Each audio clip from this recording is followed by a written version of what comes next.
Muy buenos días a los radioescuchas que nos sintonizan en las frecuencias de Telemetro Radio, a quienes nos ven por streaming a través de Metcongo, en RPC Televisión, en señal de televisión abierta y en las plataformas de Telemetro Cuarto Poder en YouTube. Bienvenidos a la emisión de hoy, jueves 17 de noviembre del año 2022. En el campo internacional hay que destacar varios temas hoy de suma importancia. Primero, afortunadamente, el incidente con los dos misiles que cayeron en territorio polaco en la frontera con Ucrania y que causaron la muerte de dos personas en Polonia, lamentablemente, ha logrado distenderse. Es decir, si bien hubo una inicial preocupación y escalada, a medida que avanzaron las horas y debido a las reacciones de unos y de otros, se ha logrado desescalar ese incidente. No se activó el artículo 5 del Tratado de la OTAN. Polonia indicó que no piensa tampoco convocar a la aplicación de ese artículo. Sin embargo, a pesar de eso, hoy Kiev amaneció bajo fuego de misiles rusos y con las alarmas antiaéreas encendidas. Es decir, no se conoce a ciencia cierta cuál es la estrategia del Kremlin en este conflicto. Por otra parte, se ratificó por parte de la ONU de Rusia y de Ucrania el acuerdo para permitir la exportación de granos ucranianos, de manera pues que hay ahí una serie de contradicciones, pero están marcadas por la condena de la invasión que ha sido el resultado de la cumbre del G20 en Bali, Indonesia. Incluso países que antes se mostraban un tanto cautos, como China e India, por su cercanía con el Kremlin y con Vladimir Putin, dieron visto bueno para ese señalamiento de condena a la invasión de Rusia a Ucrania. Muy bien.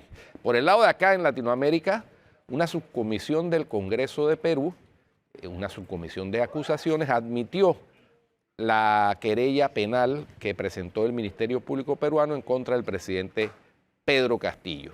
Esta admisión no significa que todavía que el presidente vaya a ser enjuiciado por el Congreso.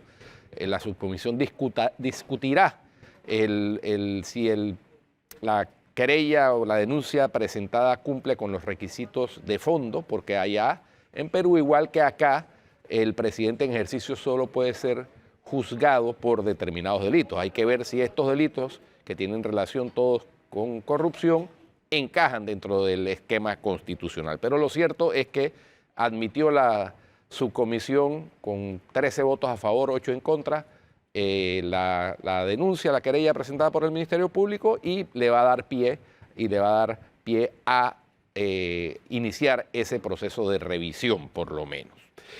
En el campo internacional también hay que destacar el lanzamiento ayer con todo éxito en la madrugada del miércoles de la nave, el cohete Artemis. Es el cohete más grande y más poderoso jamás construido por la NASA. Y es una misión que 50 años después de la misión Apolo, la última misión Apolo fue en 1972, busca iniciar otra vez una, digámoslo así, reconquista del satélite del planeta Tierra de la Luna. Superaron todas las fallas técnicas y el cohete, impresionante, fue lanzado ayer y hay un link que marca cómo se va aproximando el cohete a la Luna de una manera realmente impresionante. Muy bien, esos avances de científicos de la humanidad. Y por último, ayer por la noche la expectativa estuvo centrada en torno a una entrevista en vivo que concedió el ex vicepresidente de los Estados Unidos, Mike Pence, a la cadena CNN y que fue retransmitida por CNN en español. Una entrevista muy importante, muy diciente, reveló detalles de los publicados en su reciente libro Con la ayuda de Dios, So Help Me God, en donde narra varios incidentes que se dieron durante el ejercicio de su vicepresidencia, pero con especial énfasis en los sucesos del 6 de enero del año 2021, que como todos recuerdan fue la toma del Capitolio por las huestes trompistas. no seguido, pero creo que Pence le sacó la tabla a Donald Trump. Sí, por supuesto. Y se la sacó.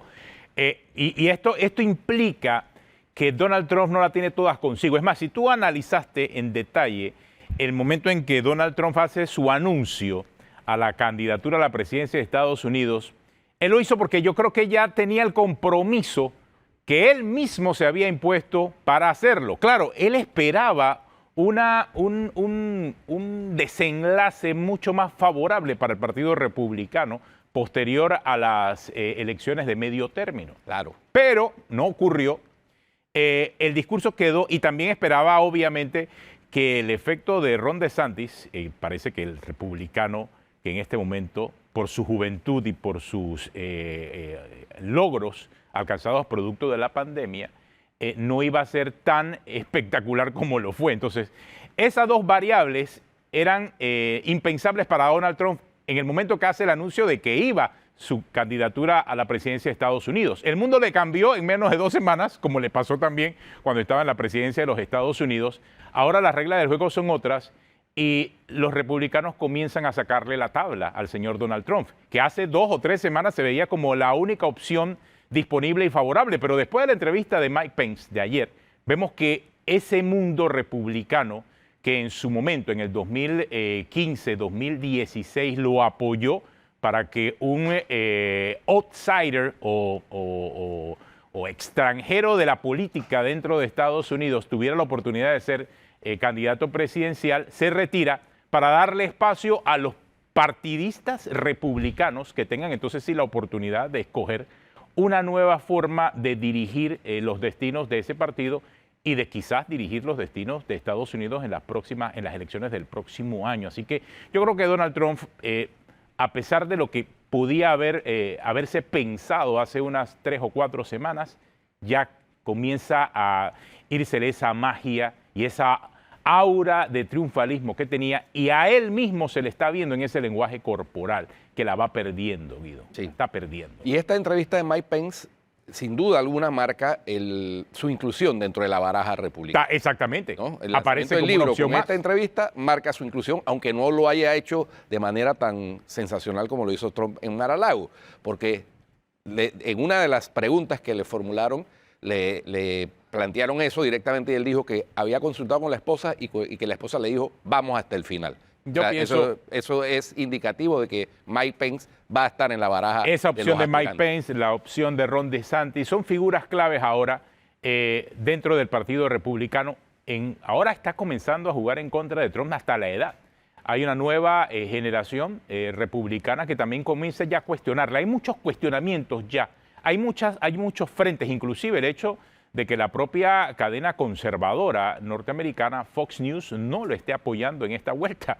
Recordemos que en las elecciones del 2016 sí había un apoyo total a la presencia de alguien fuera del partido, total, ese llamado outsider que pudiese poner orden en las cosas. Y Pence, hoy en día mira lo que dice el que fue su vicepresidente. Sí, y Pence trató de marcar también una ruptura y un distanciamiento con el estilo de Donald Trump. Totalmente. Dijo que Estados Unidos necesita un líder que una y no que divida. Exactamente. Así que... Y eso es un mensaje profundo, dadas las características de la sociedad norteamericana en este momento, y viniendo más del Partido Republicano, y viniendo también más de ese voto joven que le dio... Y mira tú cómo va cambiando el discurso. El voto joven le dio esa ventaja al Partido Demócrata en estas elecciones de medio término. Y es ese voto joven ahora que está influyendo en estas decisiones que comienza a tomar el Partido Republicano, que en la política obviamente no son ciegos ni son mancos. Sí comienzan a ver esos efectos alrededor y comienzan a tomar acciones inmediatamente. Al parecer, sí hay una respuesta al excesivo conservadurismo en Estados Unidos, y esa respuesta se vio en esas elecciones de medio término, donde los republicanos decían que iban a arrollar y al final nos terminaron arrollando como ellos esperaban. Sí. Así que sí se pinta quizás una elección para el próximo año en Estados Unidos muy distinta a lo que se veía nada más hace un mes. ¿Cómo cambian los términos y los tiempos en la política? Bueno, sí, por lo menos cuando se está uno enfocado en la política y no en la politiquería, como pasa aquí en Panamá, Guido. Terminaron los republicanos, tal como estaba previsto, controlando la Cámara de Representantes con una exigua mayoría, pero los demócratas retuvieron el control sobre el Senado, con mejor mayoría que la obtenida en las elecciones del 2020. Y un mensaje que envía a la Entonces, juventud de Estados así Unidos es. ante el excesivo, todas las decisiones que se han ido tomando en materia conservadora en los últimos 2 años en Estados Unidos. Ese mensaje es el que creo que está haciendo que varíen las cosas en Estados Unidos. Pero que decía que allá, bueno, la política se maneja de una forma distinta a lo que estamos viendo en Panamá. Y me llama mucho la atención, y ahora que llega Flor vamos a profundizarlo también, es el tema de la sanción del presidente Cortizo a la propuesta legislativa que permite que los gobiernos locales utilicen los fondos que reciben del impuesto de bien inmueble a una partida concedida originalmente para inversiones en planilla, en contratos y en obras sociales. Eso también cambia mucho las reglas del juego dentro de los gobiernos locales, Guido. Muchísimo. Y es delicado lo que puede ocurrir allí en un año preelectoral. Muchísimo, porque además la tradición legislativa en materia de gasto público ha establecido o había establecido hasta el momento de la sanción y que aparezca publicada en la Gaceta Oficial esta ley, que los dineros presupuestados para partidas de inversión no pueden ser trasladados para partidas de gasto de funcionamiento.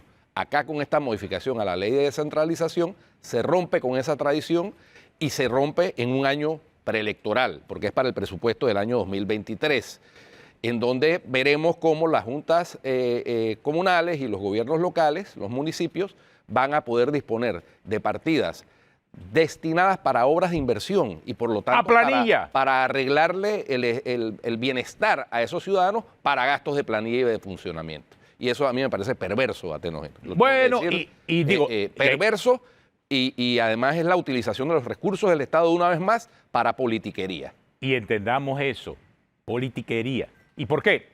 Es sencillo, la ecuación es sencilla. ¿Quién es el partido que controla la mayor cantidad de gobiernos locales? El PRD. No estamos hablando de la Asamblea, estamos hablando de los gobiernos locales, alcaldías y juntas comunales. Es el PRD. Eso no podemos tapar el sol con una mano. Con esta movida, con esta reforma a la ley de descentralización, se garantiza entonces una planilla para el próximo año preelectoral. Una planilla es igual a puestos de trabajo, una planilla es igual a meter gente en las juntas comunales, una planilla es igual a poder tener acceso a un dinero que estaba destinado a inversiones en los gobiernos locales, destinado a puestos de trabajo para copartidarios en cada una de estas juntas comunales. Y esto hay que decirlo de frente y claro, porque así es que funciona el gobierno local, así es que funciona la política en el gobierno local. Entonces la ley le está dando ese patente y yo veo difícil que en el futuro pueda haber cambios mayores a esta ley si no hay un cambio mayor en la Asamblea de Diputados que es que la discuta, porque mientras que el PRD continúe controlando la Asamblea, va a ser difícil que haya cambios en esta ley de descentralización. Por el contrario, lo que vamos a ver es mayor discrecionalidad de los gobiernos locales en lo que reciben por la descentralización. O sea, es parte de ese status quo y el seguir manteniendo el control de parte del partido gobernante que también controla a los gobiernos locales.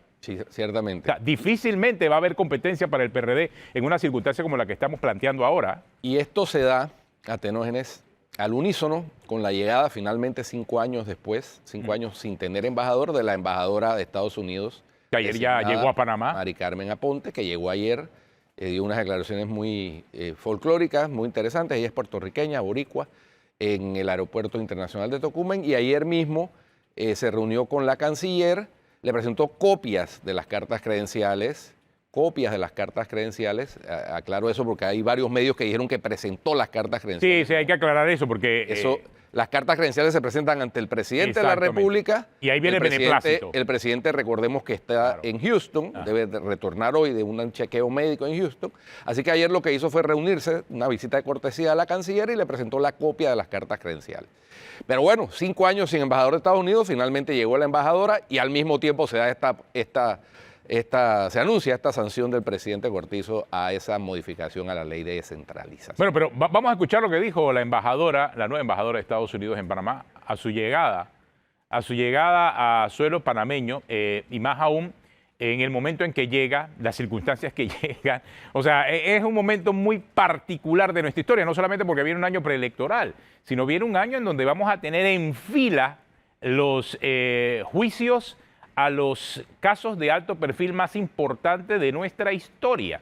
Ella va a poder ser testigo del desfile de exfuncionarios por la justicia discutiendo uno de los casos más polémicos para Panamá y América Latina, caso de Brecht. Ella va a ser también testigo de lo que viene para el caso New Business. Ella va a ser testigo también de que todo eso va a ocurrir en medio de un año preelectoral. O sea, todo va a ocurrir en el año 2023. Y ella ha venido desde hace rato esbozando el discurso de la lucha contra la corrupción como algo fundamental para Panamá. Así que interesante el escenario. Y conoce muy bien la región. Es alguien ajena a la región de América Latina, también por sus raíces. Pero de igual forma, también ella plantea esa necesidad de conocer más a fondo la realidad panameña. Vamos a escuchar lo que dijo hace un momento cuando llegó acá a Panamá. Estoy encantada de estar en Panamá. Después de una larga espera, por fin estoy en suelo panameño y anticipo con gran alegría conocer a todos los panameños. Un abrazo boricua a todos. Lo primero que quiero hacer es conocer a los panameños. Tengo amigas panameñas y ya me voy a reunir con ellas en un futuro cercano, en los próximos días, y anticipo con gran alegría verlas y poder abrazarlas de nuevo. Pero más importante es poder abrazar al pueblo panameño. Panamá es muy importante. Las declaraciones de la embajadora de Estados Unidos en Panamá, Guido. Fue el mayor... Nunca antes habíamos estado sin embajadora por tanto tiempo, y nos pasaron factura no solamente a Panamá, sino también a República Dominicana, que tuvo una situación muy similar a nosotros. Sí. Bueno, la embajadora plantea la importancia de abrazar al pueblo panameño y abrazar a los panameños. Yo creo que es una declaración diplomática formal, folclórica de inicio. Todavía no es la embajadora debidamente acreditada. También hay un par de titulares de diarios que dicen que ya comenzó a ejercer como embajadora. No, tiene que presentar la carta credencial y una vez presente las cartas credenciales, entonces sí podrá despachar como embajadora en propiedad. Ella viene de El Salvador, donde por cierto hubo declaraciones muy fuertes contra un gobierno autoritario como el del señor Nayib Bukele, y eso también provocó que se le moviera mucho el piso al señor Nayib Bukele allá en El Salvador. Pero bueno, es esa realidad, es esa simbiosis que siempre hemos tenido con el gobierno de Estados Unidos y que definitivamente va a agregar una voz más a la discusión en la que nosotros estamos involucrados todos los días. Eso yo creo que no habrá duda acerca de lo que va a pasar. Pero bueno, vamos a ver la otra parte de la entrevista de la embajadora de Estados Unidos a su llegada a Panamá. Panamá es muy importante a los Estados Unidos. La relación bilateral es de extrema importancia. Estoy aquí para subrayar esa relación y estrecharla. Así es que anticipo estar con ustedes en los próximos días y poder disfrutar de todos los panameños y de Panamá también. Estoy encantada de estar en Panamá. Después de una larga espera, por fin estoy en suelo panameño. Bueno, Flor, ya escuchaste lo que dijo. Está encantada. Claro, está encantada de llegar a Panamá. ¿Por qué no? Encantado de la vida.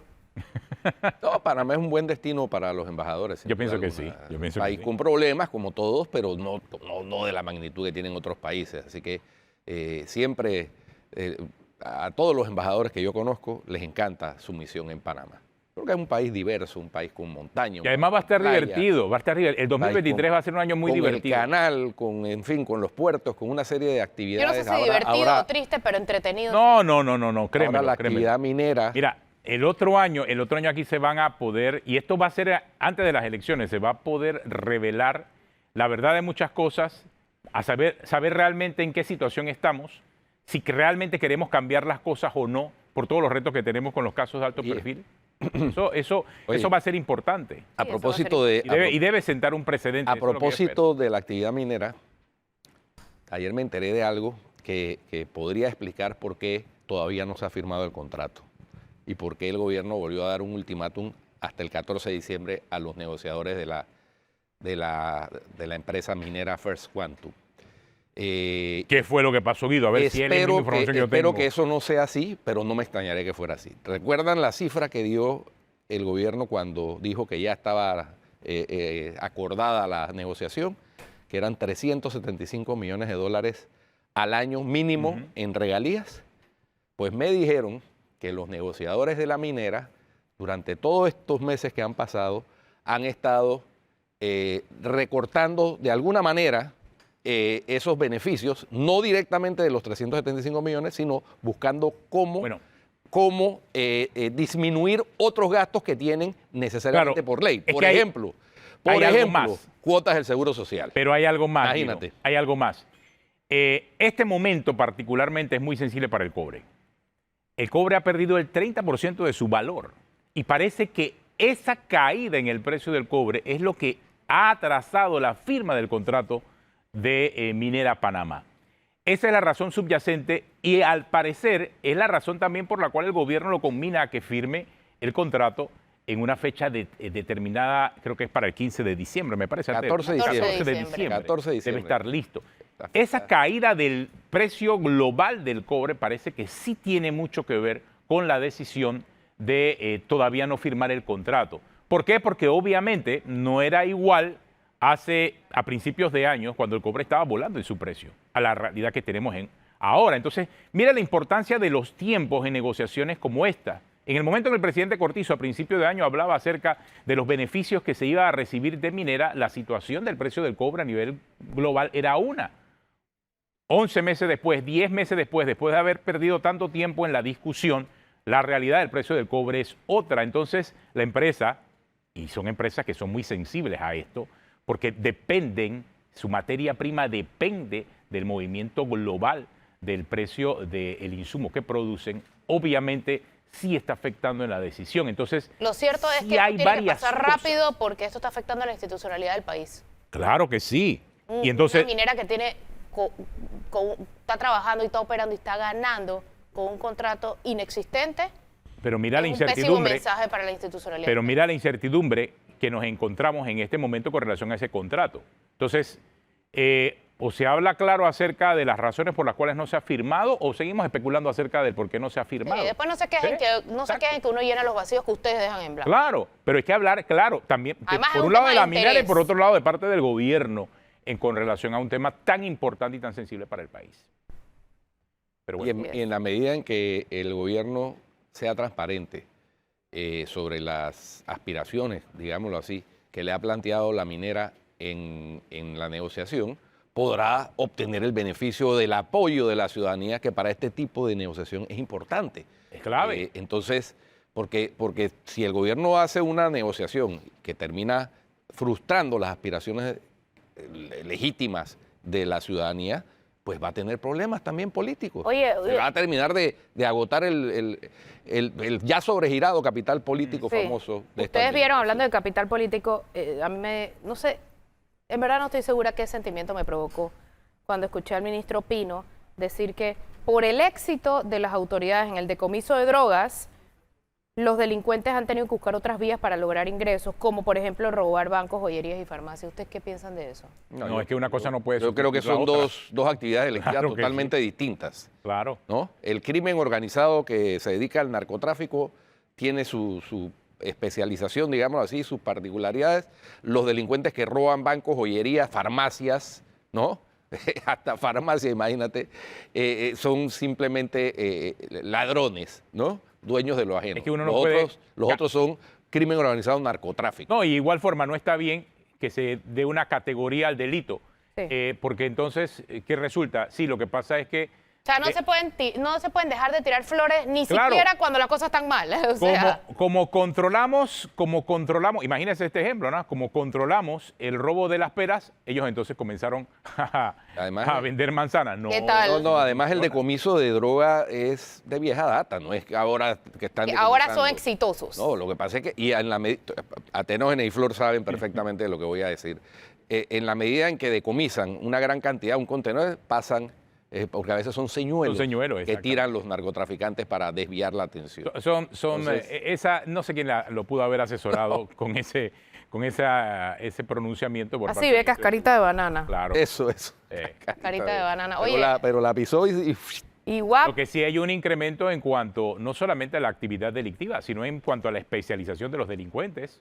hemos estado siendo testigos de cómo están decomisando armas de guerra en vehículos selectivos, o sea, los métodos qué locura. los métodos de distribución están cambiando. Vimos también la agresión de un delincuente hacia la policía, que por lo menos la policía no lo dejó pasar, pero Oye. ese irrespeto hacia la autoridad, ese atreverse a poder dispararle a un policía, si no se contesta de forma correcta, terminamos como Ecuador, en donde comienzan a atacar cuarteles de policía. Y la explicación, estaciones de policía. y la explicación del sospechoso fue peor, yo creo, porque dijo que se había equivocado, que él pensaba que era un enemigo Sí, imagínate. y no un policía. Ajá. O sea, entonces Esa que historia por eso que lo te mató. cuento. Que, no, no, Y que, ay, qué pena. no. Ah, Pero Él- bueno. él sabía quién estaba disparando. Pero bueno, tenemos una pausa, ya regresamos aquí en Cuarto Poder. Hoy estaremos hablando acerca de la Caja del Seguro Social, tema importante que Tema se que suma no vamos a poder soltar. no se va a debemos poder soltar hasta que se encuentre una alternativa, por lo menos vaya una luz al final del túnel. Ya Pero lástima que no lo soltemos, seamos los periodistas y no el gobierno, que es el que debería tener eso. mucha más discusión debe haber sobre ese tema. Va a volver. Ahí, regresamos.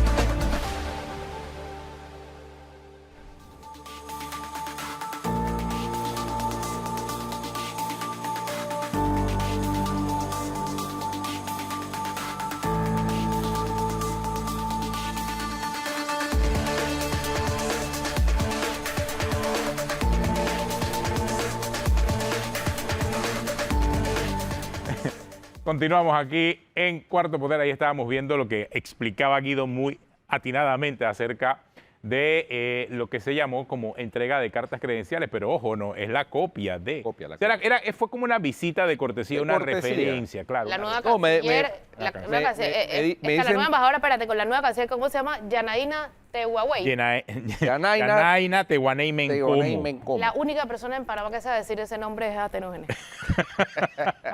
La nueva canciller con la nueva embajadora. Me explicaban exdiplomáticos que ese es el protocolo que se sigue. Ahora, no era necesario hacerlo tan apresuradamente, prácticamente del aeropuerto. Pero creo que viajó fue a- un Está bien, mejor, mensaje. mejor. No, pero creo que fue un mensaje. Contrasta eso con la del Tribunal Electoral. Sí, Claro, claro, y claro. tampoco hay que hacerle un desaire como le hizo Boric al embajador de Israel, Ah. ¿no? Que le dio una cita y dijo no lo voy a atender, venga dentro de 2 semanas. O sea, eso tampoco. No. Pero la no. corredera. Yo, bueno, yo creo que fue oportuna Oye, la reunión. Stuart sí. Little le está llevando la maleta a la embajadora. Claro, porque los tiempos Stuart cambian. Tuttle. No Stuart seas así. Tuttle. sí. No seas así, Flor. Los tiempos cambian. Mira Obviamente tú. él es bueno, si agregado. él es el él es subalterno agregado, de claro. ella. El más alto, Cádiz. el más alto Claro, rango, claro. pero es subalterno. de Y ella. Cádiz. No seas así, Flor. Oye, por en Dios. tiempos post pandemia hay que agarrar varios trabajos a la vez. No, pero eso pasa, o sea, no hay nada más vertical que las relaciones diplomáticas de los países. Está Eso bien, está funciona. bien, me alegra. Hay un jefe de misión y hacia abajo, pues todo lo demás son los subalternos. así Oye, funciona. Stuart fue jefe de misión durante los últimos 3 años. Claro, Que ahora le mientras carga no, la maleta de embajadora. Está bien. Mientras todo no había bien. embajadora, ya los Normal. tiempos cambian. Los tiempos Normal. cambian. Multitasking. Pero Oye. hizo un tremendo papel. Lo Stuart Little. máximo. Sí, Le habló damos- bastante, Máximo. por cierto. Para ser un encargado de negocio habló de más, yo Sí, pienso. total. Habló de más. Total. Metiéndose en unos buen temas, tipo, en los buen temas tipo. más importantes de este país y nunca estuvo ausente de la Pero embajada de Estados ¿sabes Unidos. qué? Muy locuaz, Dijo muy locuaz. mucho de manera muy diplomática. Pero dijo mucho. Muchísimo. Más de lo que cualquiera se atrevería en esa posición, ya que hablamos de un encargado de negocios, pero un encargado de la misión aquí en Panamá. Total. Pero se atrevió a hacerlo y eso hay que Muy bien. destacárselo. Sí, es cierto. Ojalá que la nueva embajadora también sea así vocal, que sea directa.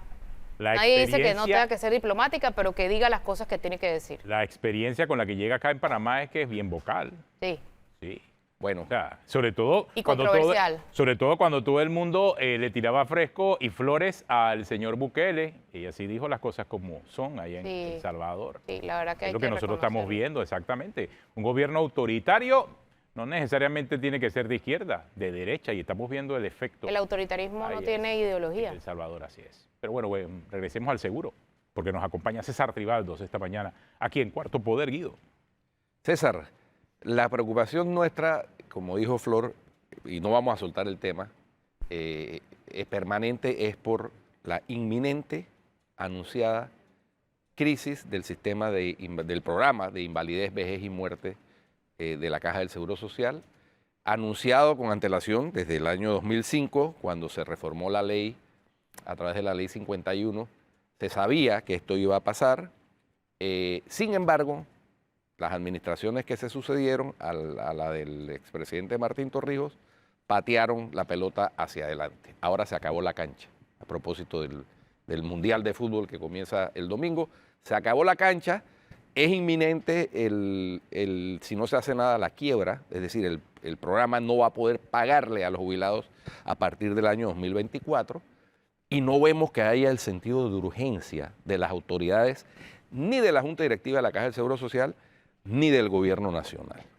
Los empresarios están más preocupados, incluso porque han manifestado desde entonces que debe acometerse cuanto antes, y ya se nos acabó el tiempo, ese cuanto antes ya será cuanto después, las reformas correspondientes. Bueno, el problema, como yo siempre lo digo en todas partes, es que nuestros políticos están más preocupados por las próximas elecciones o reelecciones y no por las próximas generaciones. Y eso es lo que ha causado que el tema del seguro social, que es un tema que afecta varias generaciones, no la atienden hasta cuando ya sea eminente la posible muerte del sistema. Le voy a aclarar una cosa con respecto a la ley de 2005. Cuando se aprobó, teóricamente tenían que haberse hecho ajustes paramétricos en la edad de jubilación, en el número de cuotas en ese momento, y para poder hacer la transición de un sistema al otro sistema, había que aportar en ese entonces 400 millones de dólares anuales por parte del gobierno para poder atender las necesidades que tendría el sistema de beneficio definido, que le llaman solidario, durante ese proceso de transición. Lo que hicieron fue que no se hicieron los ajustes de la edad de jubilación para los jóvenes y para todos, que se podía hacer de una forma paulatina, que cada 3 años o cada 5 años se hacían ajustes poco a poco para que pudiera ajustarse a la situación de la expectativa de vida que se había ido incrementando. Y no se pusieron los 400 millones de dólares, solamente aprobaron 75 millones de dólares por 3 años, 100 millones de dólares por 100 años, por 3 años más, y el resto 140 que han estado pagando desde el año 2011 a la fecha todos los gobiernos. Y eso lo que ha causado es que obviamente se ha ido comiendo las reservas y ya estamos próximos a quedarnos sin dinero en el 2024 para seguir pagando las pensiones.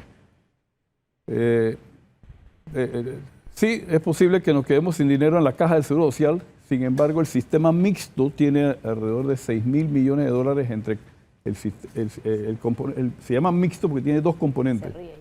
Un componente que es hasta 500 dólares con el sistema de beneficio definido como el anterior y el sistema de ahorro individual que va de 500 dólares para arriba. Allí también se produjo una situación que ha afectado al sistema mixto, pero poco se dice de ello.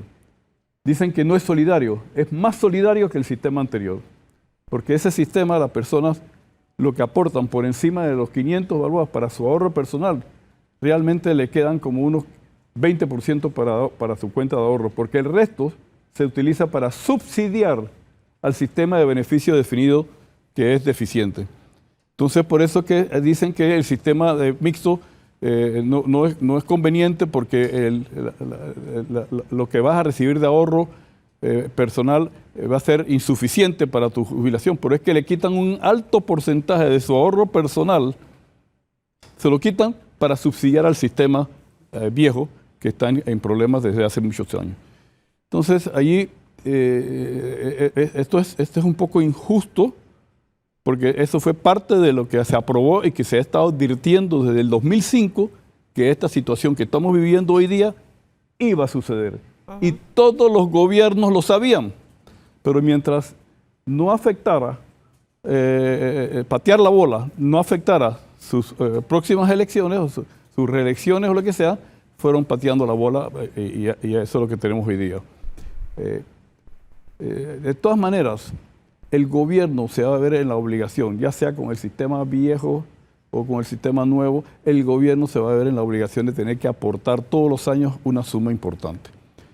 Si no se hace, si se resuelve el problema como lo plantean algunos que quieren es unir los sistemas nuevamente y llevarlo hacia atrás, eso es un retraso, porque el sistema de beneficios definido es un sistema que fue creado en 1884 por Bismarck, y él inclusive años después, antes de 10 años, ya estaba aceptando que había cometido un error, pero fue el sistema que se estableció por años.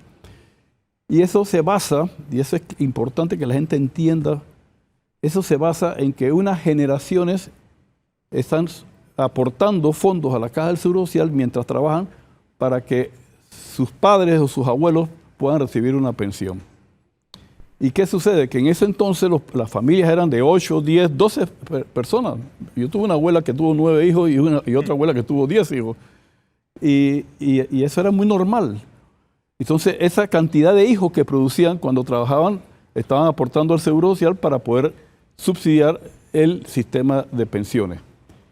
¿Qué ha sucedido? Que cada vez las familias se hacen más pequeñas. Ahora son, si acaso, 2 hijos, y la mayoría tienen o uno o ninguno. Y sin embargo, mamá y papá trabajan. Anteriormente nada más que era el papá.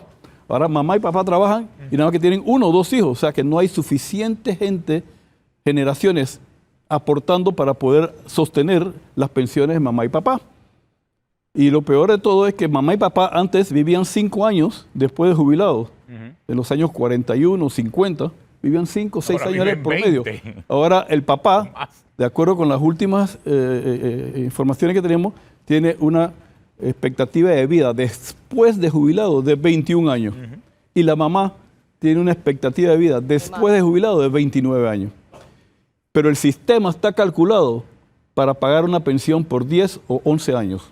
Ese es el sistema que existe ahora mismo de hace 30 años.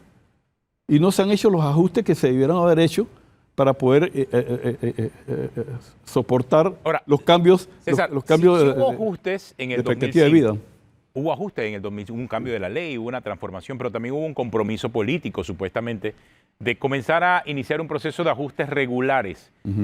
Desde tu punto de vista, ¿por qué no ocurrió? ¿Por qué esperar ahora a la situación en la que encontramos en un punto de no retorno para tratar de resolver lo que queda de la Caja del Seguro Social? ¿Qué piensas tú? ¿Por qué ha pasado esto? Bueno, ha sido siempre el factor político lo que estoy planteando. Aquí no hay nadie pensando en las próximas generaciones. Lo vemos cómo está el sistema de educación. El sistema de educación, la calidad de la educación en este país está paupérrima. Tenemos el caso de, por ejemplo, hace 40, 50 años, el Instituto Nacional. Era el Instituto Nacional la mejor educación que podía recibirse en este país, por encima de lo que ofrecían las escuelas privadas. Y ahora que todos los institutos y todas las instituciones, la educación está paupérrima. La salud no anda bien también. Si nosotros vemos ahora, el Seguro Social atiende el 84% de la población y todo el mundo se queja porque las largas filas, no hay medicamentos, las operaciones duran 2 o 3 años, tienen que esperar para poder recibir una operación. O sea, las cosas no andan bien porque la gente no está pensando en las próximas generaciones, la gente está pensando en las próximas elecciones. Y ese es el factor que más nos ha afectado. Los políticos, una vez que están llegando, es para ver qué hay para mí. ¿Y qué opositor está proponiendo algo distinto o mejor? Bueno, yo creo que todavía no ha comenzado la campaña. Para algunas cosas, para otras ya empezó. Sí, pero los que están, ¿quiénes son los que están activos? ¿Quiénes son los que están activos los actuales políticos que están en el poder? César, una joven televidente de Cuarto Poder me envía la siguiente inquietud. Me dice, yo estoy en el sistema de cuentas individuales. El sistema de cuentas individuales supuestamente está sano. El que está enfermo es el sistema de beneficio definido. Así es. ¿Por qué, estando yo en el sistema de cuentas individuales, tendrían que aumentarme los parámetros? Me parece una pregunta interesante. Quisiera tu opinión sobre eso, tú que eres experto en el tema. Es que eso se tuvo que haber hecho en el 2005, pero el gobierno no se atrevió a hacerlo. Había que hacer un programa de ir aumentándole tanto al sistema mixto como al sistema. Porque lo que hace que si tú aportas poco en la cuenta de ahorro y no aportas lo suficiente en tu cuenta de ahorro, al final te van a devolver en una pensión de acuerdo con lo que tú hayas ahorrado. Aportado. Vas a tener una baja Entonces pensión. va a ser menor Claro. la pensión de lo que hubieras recibido con el sistema de beneficio definido, pero el sistema de beneficio definido te está dando mucho más de lo que tú tienes derecho. ¿Por qué? Si tú tienes que un sistema está calculado para pagarte pensiones por 11 años y tú vives como hombre, vives 21 años, si eres mujer 29 años más después de jubilado, el sistema te está pagando 10 y hasta 20 años más de lo que debiera pagarte, y eso es lo que causa que hay más salida de dinero que lo que entra. Entonces, al haber más salida de dinero de lo que entra, entonces hay un déficit. Bueno, en el caso, y ese déficit, si se ajustara, terminaría que tu tasa de reemplazo, manteniendo las paramétricas como están hoy día, tu tasa de reemplazo posiblemente sería de 20 o 25%. Claro. Pero hoy día la tasa de reemplazo es 60% en el sistema viejo. Pero el sistema nuevo... 60% mínima. Mínimo. Porque puede llegar a más dependiendo de los años que uno En el cotice. sistema mixto, lo que pasa es que no se hicieron los ajustes paramétricos, entonces tu tasa de reemplazo va a ser menor que el 60%, obviamente, porque no lograste ahorrar lo suficiente. Me pregunta ¿Y cómo se alguien- ahorra más? Si tú aportas por más tiempo. Me pregunta alguien, ¿qué tan viable sería darle toda la cuota al Seguro Social y que el gobierno asuma todo el costo de la salud? ¿Asumas todo el costo de las pensiones o de salud? De la salud. Salud. De la salud. Son programas separados, ¿no? Exacto, eso es lo que iba a decir, es que el programa de salud es uno y el programa de pensiones es otro, y no se mezclan. O sea que cuando mucha gente me dice, bueno, ¿qué pasó con que hay demasiados hijos que tiene la gente y eso afecta, y que ponen a su mamá y ponen a su abuela y ponen a todo el mundo? Sí. Eso no afecta en nada a las pensiones, porque el sistema de salud se maneja con fondos totalmente separados del fondo de Sí, salud. pero de pensiones. pregunta si sería viable eso, darle toda la cuota al seguro y que el gobierno asuma todo el costo de salud.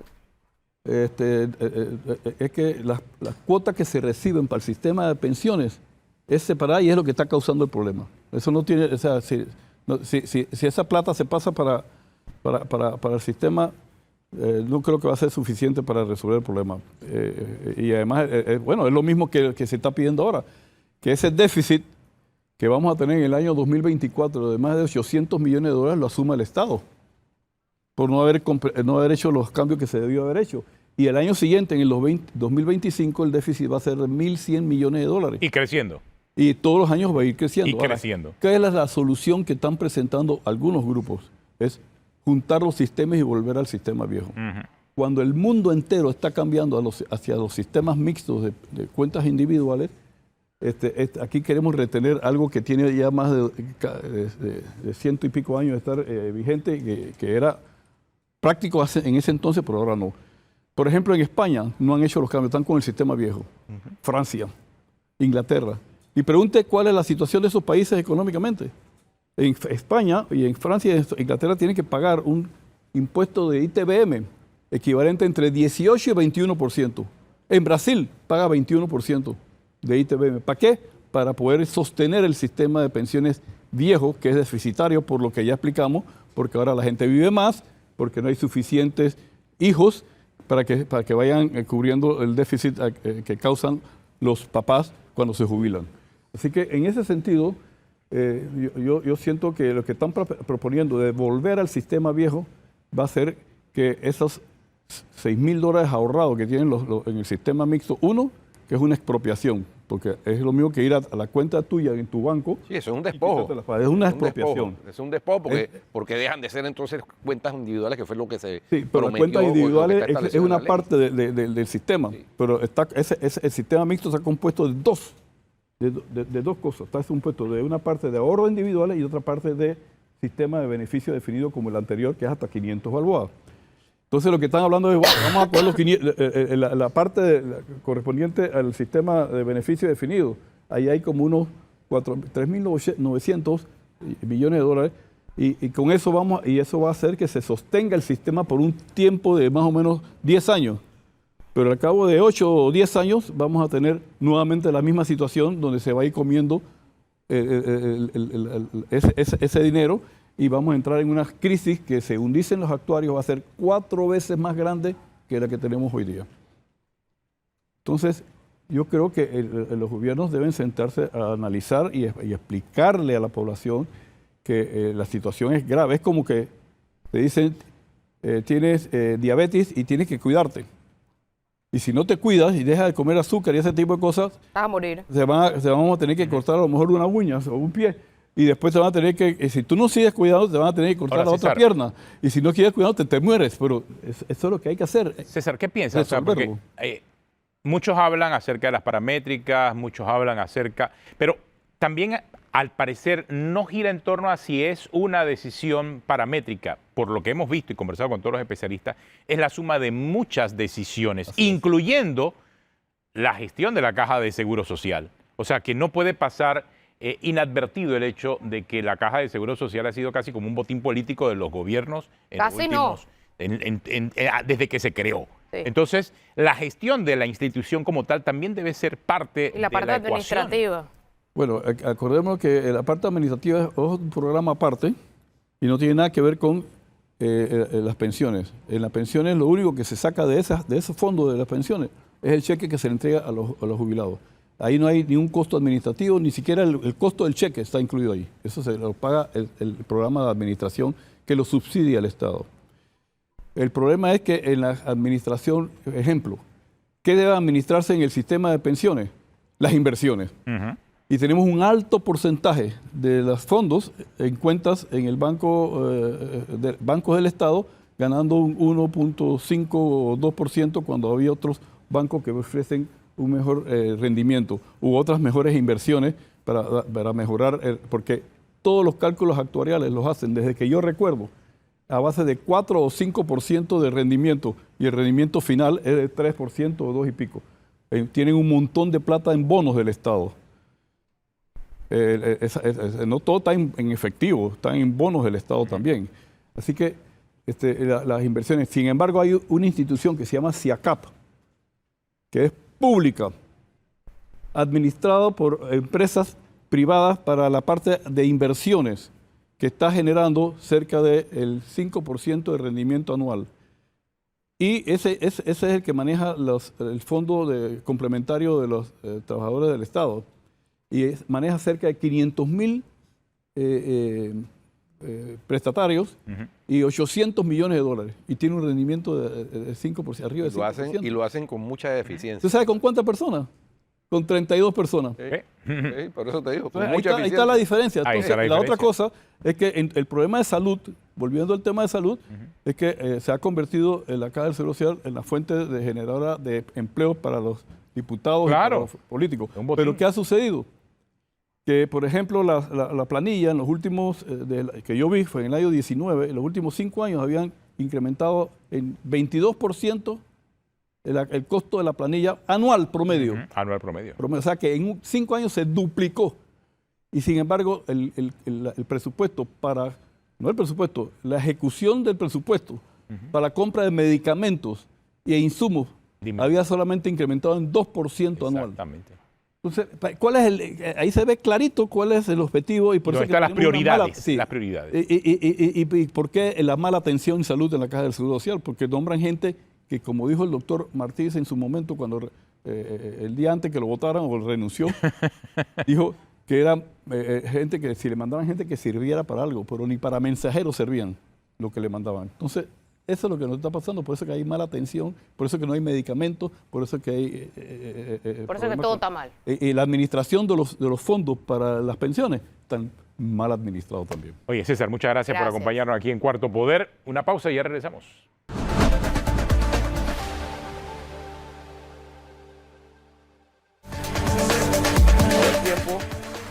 Gracias, César. Mañana es el Día Nacional de los Valores Cívicos y Morales y los clubes cívicos están invitando a una caminata a las 8 de la mañana saliendo del parque del Mercado del Marisco hasta el Parque Mirador temático de Punta Paitilla, alias Parque del Florista. El Parque del Florista o Parque de la Democracia. Así que todos los Parque de César Segura. Sí, el Parque del Florista. Todos los que quieran acudir el mañana Florista, a esta caminata. ¿Te acuerdas de César Segura? Claro. Del Día Nacional de los Valores Cívicos y Morales. Bueno, llamativo mañana, que termina ahí, sigue, ¿no? Llamativo. Si usted sigue con Telemetro Radio y Oye TV, sigue el brunch en RPC Televisión en CIS New Orleans. Hasta mañana.